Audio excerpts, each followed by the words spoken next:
యోహాను సువార్త 19వ అధ్యాయము 28వ వచనము.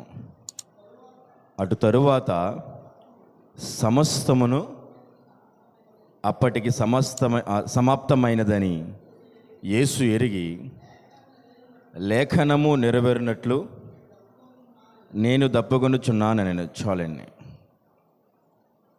లేఖనము నెరవేరినట్లు నేను దప్పుకొనుచున్నాను అని యేసుక్రీస్తు ప్రభుల వారు ఆయన శిలువ పైన పలికినటువంటి ఈ యొక్క 5వ మాట. లేఖనము నెరవేర్పు అంటే ఆయన యేసుక్రీస్తు ప్రభుల వారు ఆయన 33.5 సంవత్సరముల యొక్క జీవిత కాలంలో ఆ చివరి దినములలో ఆయన సువార్త అంటే యేసుక్రీస్తు యొక్క రాజ్యము కొరకు సువార్త చేస్తూనే ఉన్నారు కదా.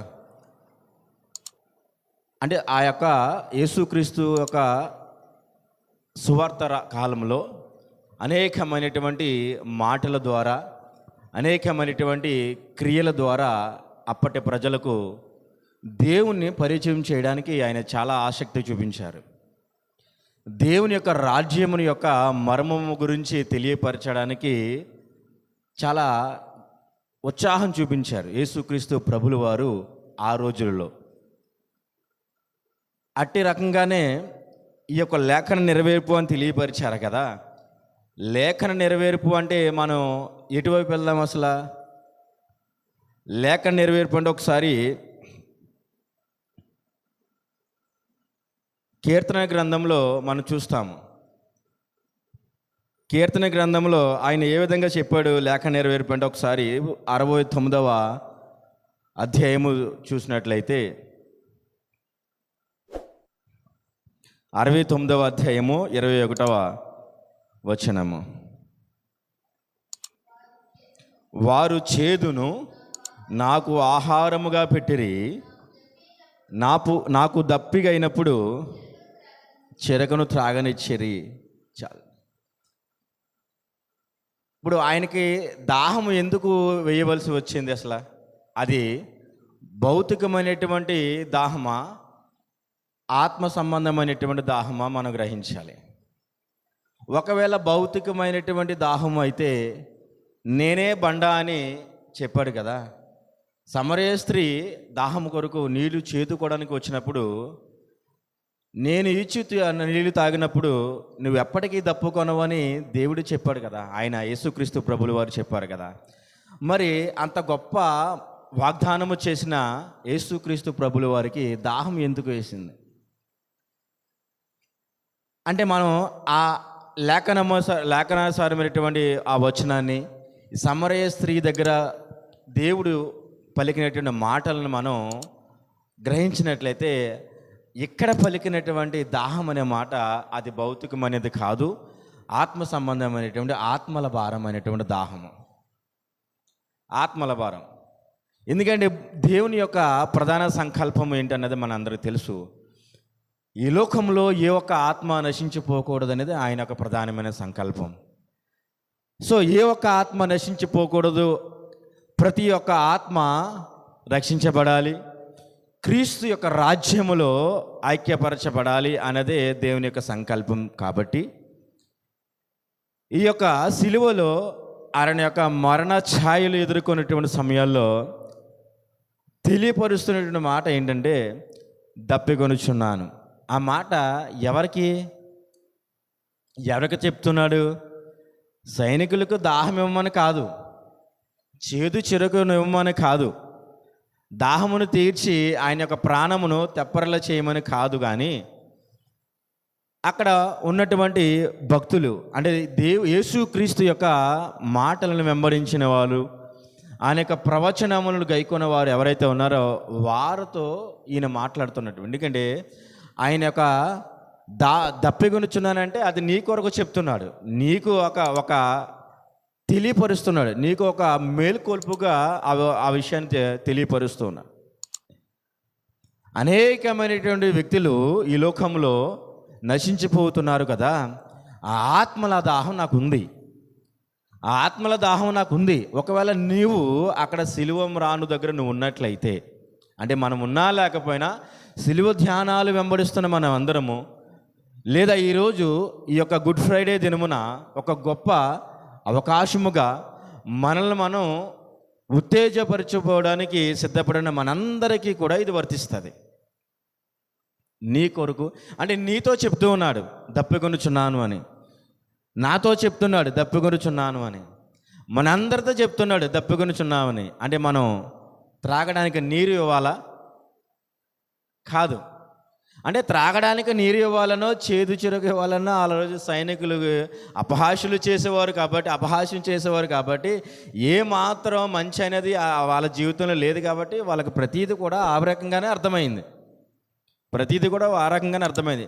మరి దేవుని యొక్క పరిశుద్ధ లేఖనాలు చదువుతూ వెంబడిస్తున్న మనకి ఏ విధంగా అర్థం కావాలి? ఆ రకంగానే అర్థం చేసుకుందామా?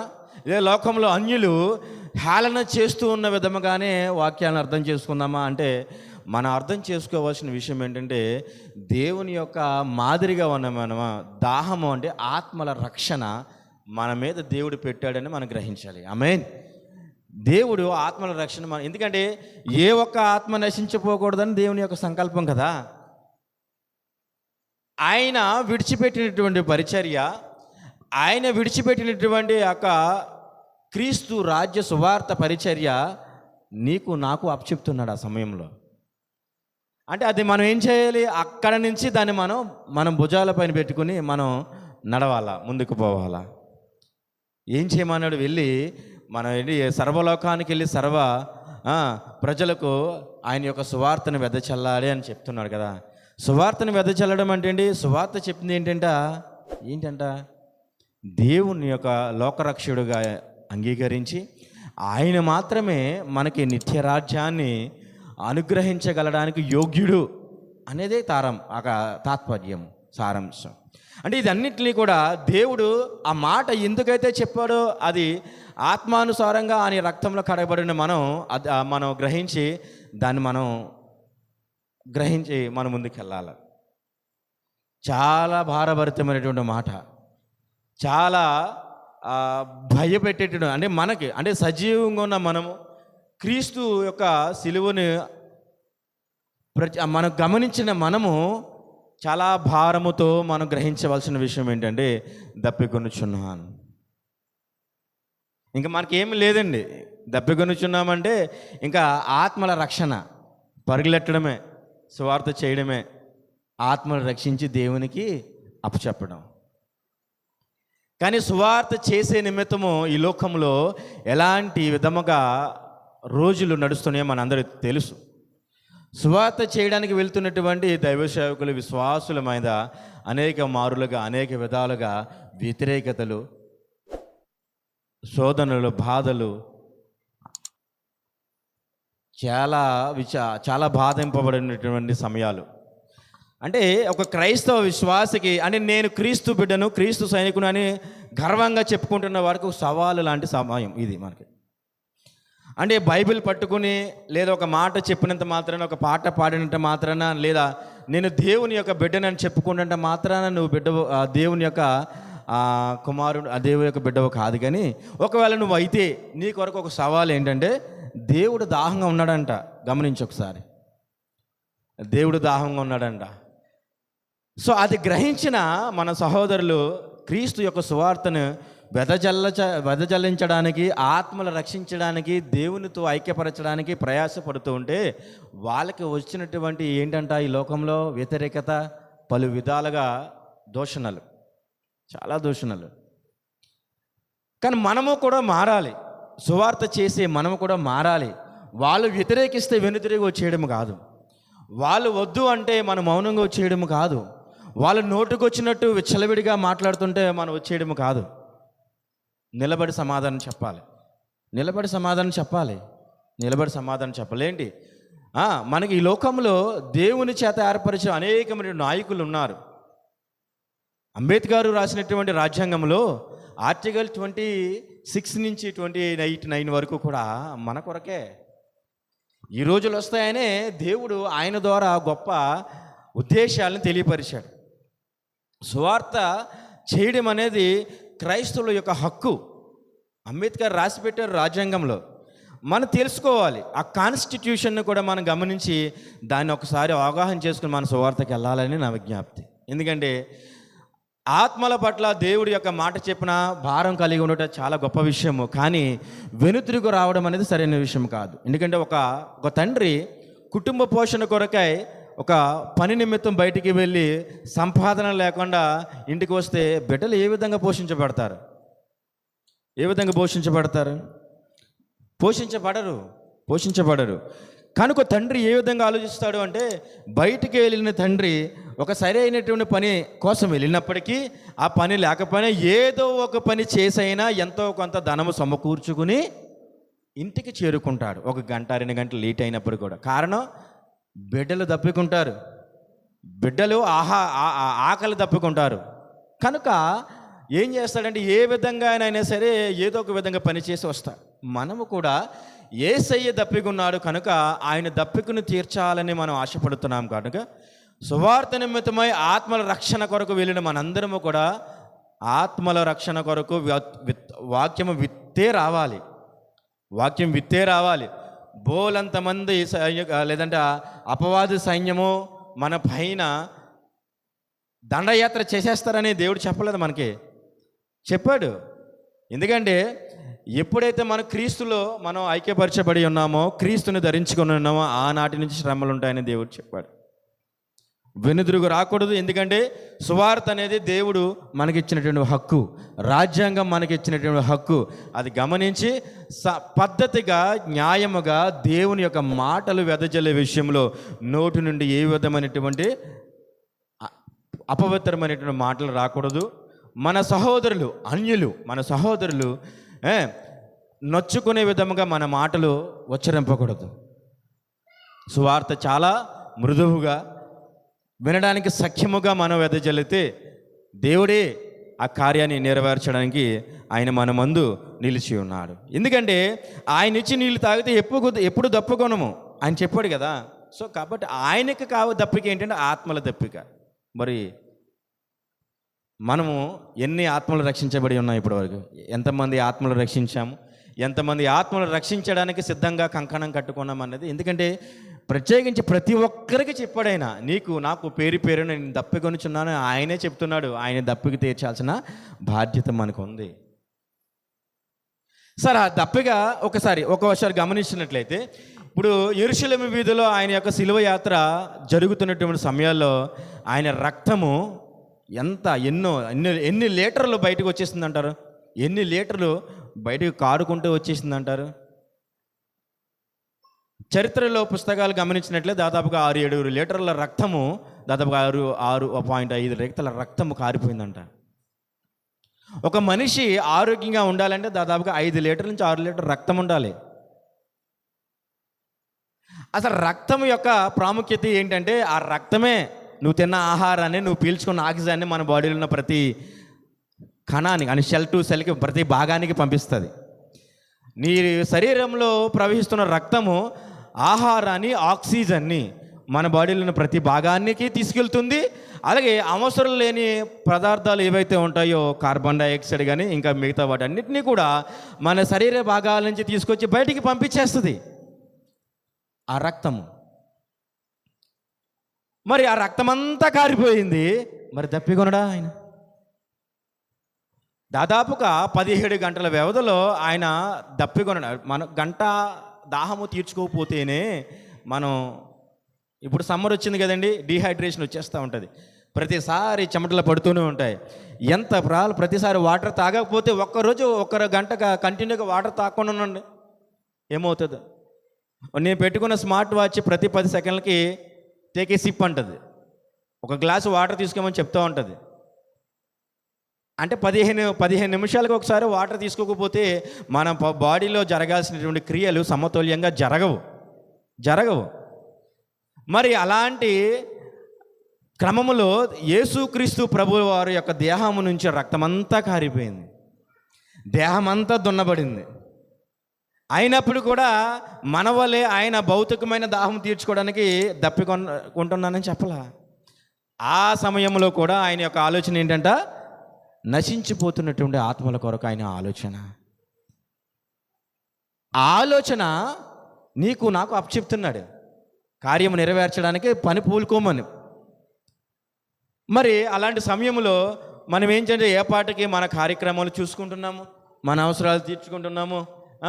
అంటే మనకు ఈ లోకంలో భౌతికమైనటువంటి దేవుడు మన పుట్టుక నిమిత్తము దేవుడు ఏర్పరిచిన బంధాలని సక్రమంగా నడిపించుకోవడానికి మనం చేయాల్సినటువంటి పని మనం చేయాలి. చేస్తూనే దేవుని యొక్క ఆత్మల భారాన్ని మనం గ్రహించినట్లయితే ఆయన చాలా సంతోషిస్తూ ఉంటాడు. ఎందుకంటే క్రైస్తవ జీవితం అంటే మామూలు విషయం కాదు. అంటే మన కుటుంబ క్షేమం కొరకు మనం కష్టపడాలి, దేవుని యొక్క సంతోషం కొరకు మనం కష్టపడాలి. ఎంత గొప్ప విషయం అసలు ఇది. కానీ ఇక్కడ క్రైస్తవులుగా ఉన్న మనం చేస్తున్న తప్పు ఏంటంటే కుటుంబ క్షేమం కొరకు దేవుని విడిచిపెట్టేద్దాం, కుటుంబ క్షేమం కొరకే కష్టపడతాం, లేదా దేవుని యొక్క మాట కొరకు కష్టపడుతున్న కుటుంబాన్ని వదిలేస్తాం. అంటే నా ఉద్దేశం ఏంటంటే దేవుని యొక్క పరిచర్యలో దేవుని యొక్క మాట చెప్పి బలవంతులుగా దేవుని యొక్క సువార్త ఆత్మల రక్షణ కోసం ప్రయాణం అవుతున్న బిడ్డలు ఎవరైతే ఉన్నారో దేవుని యొక్క క్రమమే ప్రధానంగా చేసుకోవడం చాలా గొప్ప విషయము.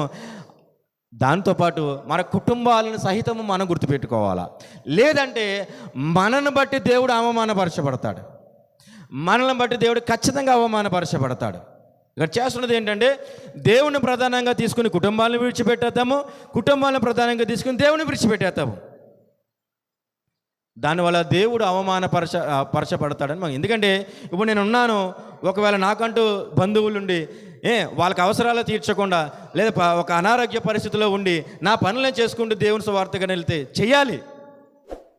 వాళ్ళు ఏమంటారు? సింపుల్గా కుటుంబం లెక్కలేదు, దేవుని దూషిస్తారు, ఖచ్చితంగా దూషిస్తారు.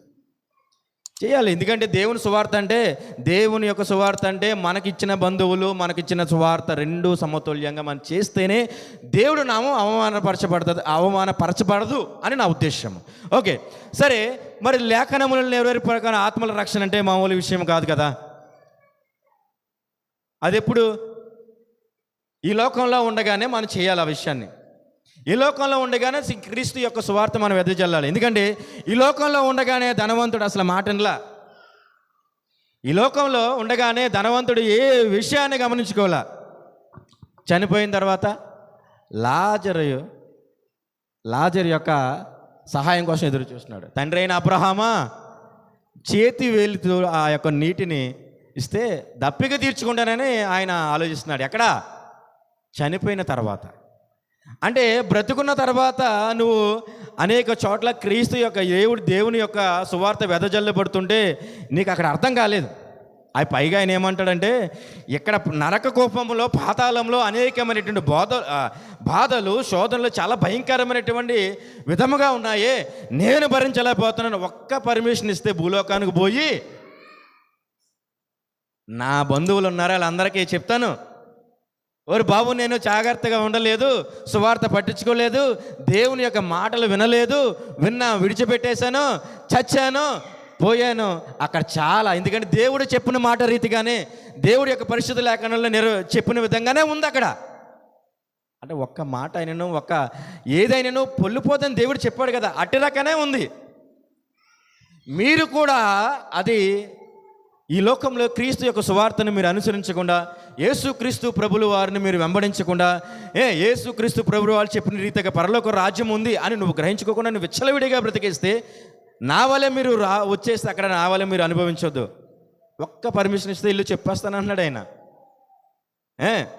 కాబట్టి దేవుడు మనకి ఎన్ని అవకాశాలు ఇచ్చాడు, దేవుడికి చాలా అవకాశాలు ఇచ్చాడు.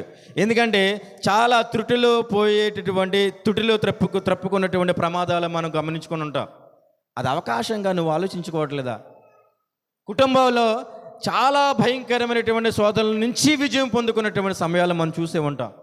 అది కూడా ఒక మేల్కొలుపు అని మనం గ్రహించుకోకపోతే చాలా కష్టం. అంతే కదా. యేసుక్రీస్తు వారు జన్మించినప్పుడు దాదాపుగా చాలా గొప్ప వ్యక్తిగా, రాజుగా ఈ లోకానికి, ఎందుకంటే రాజే, కానీ రాజుగా ఎంచుకోవడానికి ఆయన ఇష్టపడలా. సో ఆయన ఈ లోకంలోకి వచ్చి చాలా విధాలుగా అనేక శ్రమలు అనుభవించాడు, నీ కొరకు నా కొరకు. మనం గమనించాలి. ఎందుకంటే ఎందుకంటే అంత పరిశుద్ధుడైనటువంటి వ్యక్తి. ఆయన బ్రతికి ఉన్నటువంటి ఆ కాలం ఏమాత్రం కూడా పాపము చేయలేదు. ఏ విధంగా కూడా నోటి నుంచి అపవిత్రం అనేది ఏది కూడా జరగల. మరి మనం ఏం చేస్తాం? ఎందుకంటే ఇప్పుడు మట్టలాదివారం దినమున మనం యేసుక్రీస్తు ప్రభుల వారిని చాలా ఘనముగా మనం యెరూషలేము ప్రాంతానికి మనం ఆహ్వానిస్తాం. చాలా గొప్పగా హోసన్నా జయమని ఆయన్ని చాలా గొప్పగా ఆహ్వానిస్తూ ఉంటాం. కానీ మనమే పిలాతుకి అప్పచెప్పేసి సిలువకు అప్పచెప్పేస్తాం. మనం ఏం చేసినా చెల్లుతుంది. ఇది అక్కడ దౌర్భాగ్యము. ఏం చేసినా అంటే భూలోకంలో మనం ఏం చేసినా చెల్లుతుందేమో కానీ మరణము తర్వాత ఏం చేసినా చెల్లదు. కనుక బ్రతికి ఉండగానే మనం ఈ యొక్క మాటలు మనం గ్రహించి మనం ముందుకెళ్ళినట్లయితే మనం రక్షించబడతాము. దేవుని మాటలతో మనం శక్తిని పొందుకోగలుగుతాం. ఎందుకంటే ఈ ప్రవచన నెరవేర్పు, ఇదంతా ప్రవచనం ముందే చెప్పాడు ఇలా జరుగుతుందని. కీర్తనలు 69-21 ముందే చెప్పాడు కదా. అట్టి రకంగా జరిగింది. దేవుడు చెప్పిన ప్రకారంగానే ప్రతిదీ జరుగుతూ వచ్చింది. అని యేసుక్రీస్తు ప్రభులు వారు చెప్పిన ప్రకారంగా జరుగుతూ వచ్చింది. మరి ఈ క్రమంలో జనరల్గా ఏంటంటే ఆ యొక్క గెత్సెమనే తోటలో ఆయన ప్రార్థన చేస్తూ ఉంటే అప్పుడు మొదలైంది ఆయనకి శోధన. ప్రభు ఈ ముళ్ళు తీసివే. ఎంత బాధపడి ఉంటారు కదా ఆయన.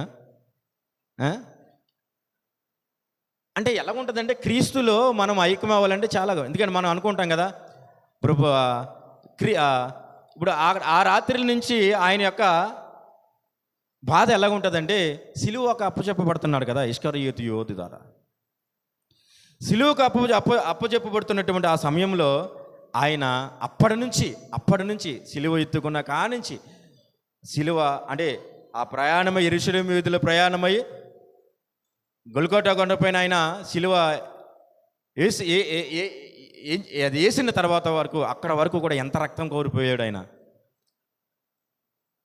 సో ఈ దారి పొడుగున మనం గమనించినట్లయితే చరిత్రకారులు చెప్తుంటారంట దాదాపుగా 5480 గాయాలు ఆయన దేహం పైన ఉన్నాయండి. 5840 గాయాలు, 5840 గాయాలు. చూసారా ఆ గాయంలో మనం తట్టుకోగలమా? అలాగే అందులో ఇంకా బలమైనటువంటి లోతైన గాయాలు దాదాపుగా 150 లోతైన గాయాలంట. 150 లోతైన గాయాలంట. అసలు ఎవరి కొరకు అంటే ఇంకా ఈ లోకంలో నశించిపోతున్న ఆత్మల కొరకు, ఇంకా ఈ లోకంలో వాక్యము తెలియనటువంటి వ్యక్తుల కొరకు, ఇంకా ఈ లోకంలో అంటే నేను వెంబడిస్తున్నదే ఖచ్చితమైనది, నేను వెంబడిస్తున్న దేవుడే పరలోక రాజ్యానికి చేర్చగలడు అని అనేకమైన వ్యక్తులు అనవసరంగా లోకంలో చీకటి మార్గాన్ని అనుసరిస్తూ ఉన్నారే వారి కొరకు. ఆ రోజు యేసుక్రీస్తు అక్కడున్న ప్రజలకి వాళ్ళకి మధ్యవర్తిగా అక్కడ లేకపోతే, మధ్యవర్తిగా లేకపోతే మనము చనిపోవాల్సిన వాళ్ళు, అక్కడున్న వ్యక్తులు చనిపోవాల్సిన వాళ్ళు. కానీ ఇంత దారుణమైనటువంటి శిక్ష లేదా మరణము ఈ లోకంలో ఎవరైనా అనుభవించారా? మన ప్రాణం పోయే వరకు చూద్దాం, మన సహచరులు కూడా మనకు త్యాగం చేయలేరు. ఇది తథ్యం, చేయలేరు.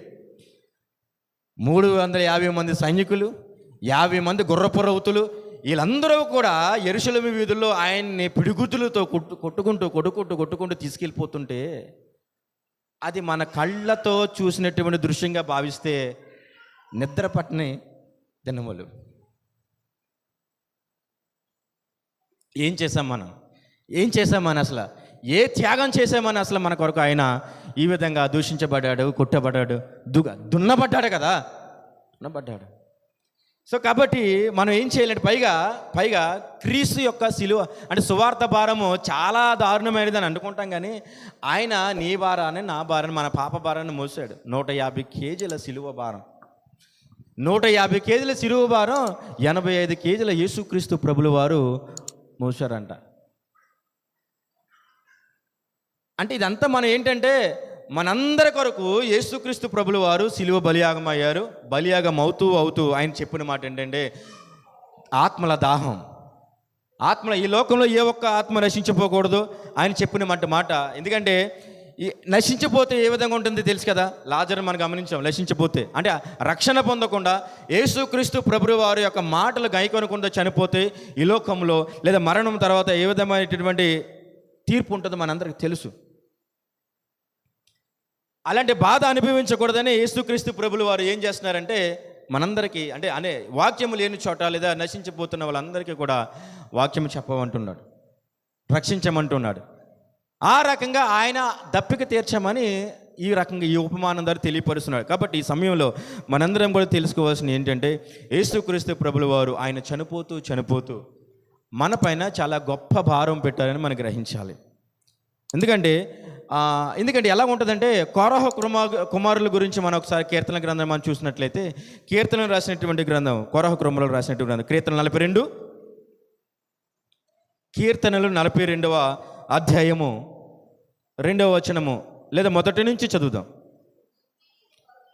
దుప్పి నీటి వాగుల కొరకు ఆశపడుతున్నట్లు దేవా నీ కొరకు నా ప్రాణము ఆశపడుచున్నది, నా ప్రాణము దేవుని కొరకు తృష్ణగొనుచున్నది, జీవము గల దేవుని కొరకు తృష్ణగొనుచున్నది.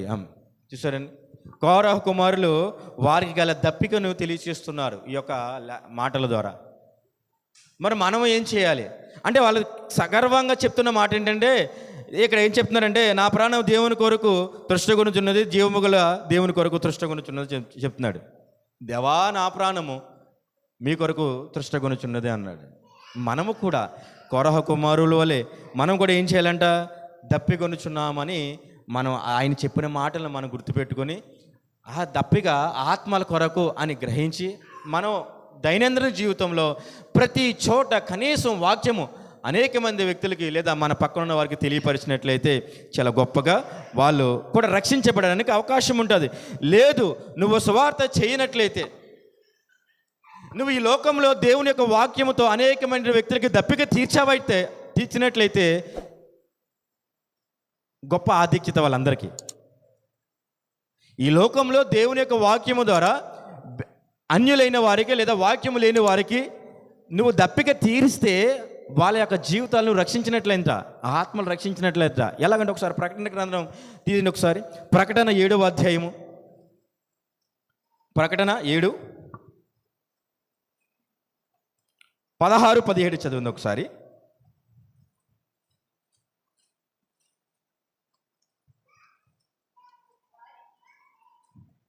7, 16, 17 చదవండి.